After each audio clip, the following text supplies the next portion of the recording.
Erməni politoloqunun təbii ki, fikirlərdir, amma bunu biz Azərbaycan politoloqlar bu məsələni gündəmə gətirmişik ki, Ermənistan tərəfi 2026-cı ilə kimi əgər referendum keçirməsə, konstitusiyanı dəyişməsə, sülh müqaviləsi də olmayacaq və Ermənistan tərəfi də, hakimiyyət də deyir ki, bu 2027-ci ildə baş tuta bilər. Tamam, seçkilər keçiriləcək Ermənistanda, Nikol Paşinyan hakimiyyətdə qalarsa, növbəti referenduma gedəcək, konstitusiyanı dəyişəcək və ondan sonra sülh müqaviləsi mümkün ola bilər. Azərbaycan üçün bir o qədər də maraqlı deyil, tələm-tələsiz sülh müqaviləsinə imza atmaq. Bunu Ermənistan baş naziri Nikol Paşinyan tələsir. Nə bahasına olursa olsun sülh müqaviləsinə imza atsın. 2026-cı il seçkilərinə daxili auditoriya bəyan etsin ki, mən Azərbaycanla sülh müqaviləsi bağladım, əlini gücləndirsin. Amma bu, indi bir sülh müqaviləsinə imza atsaq, indiki mətnlə bu Ermənistan konstitusiyasına zidd olacaq. Bu, yalnız Nikol Paşinyanın öz siyasi və marginal maraqlarına xidmət edəcək.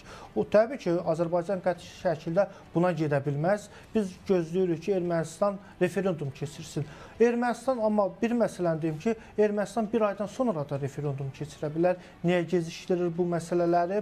Çünki Nikol Paşinyan seçki ərəfəsi referenduma getmək istəmir. Çünki Ermənistan müxalifəti, bilirsiniz, Robert Koçaryan, Serj Sarkisyan kifayət qədər bunlar fəallaşırlar və onlar bir növ referendum məsələsində bunu anti-təbliğat kimi dövrəyə buraxacaqlar və bəyan edəcəklər ki, Nikol Paşinyan indi konstitusiyada dəyişikliklərə gedib bir çox əraziləri Azərbaycana verəcək. Yəni, Nikol Paşinyan bundan ehtiyat edir, seçkilərə kimi referenduma getmək istəmir. Yəni, sülh prosesi məhz Ermənistanın qeyri-konstruktiv və orada müəyyən bir siyasi maraqlara uyğun olaraq baş vermir. Proses ona görə gecikir. Və Azərbaycan da haqlı tərəfidir ki, bu sənin daxili məsələndir seçkilər, amma seçkilərdən əvvəl sən referendum keçirə bilərsən, konstitusiyanı dəyişə bilərsən və 2026-cı ildə də sülh müqaviləsi bağlana bilər. Biz Nikol Paşinyan niyə siyasi maraqlarına görə biz prosesi indiki mərhələdə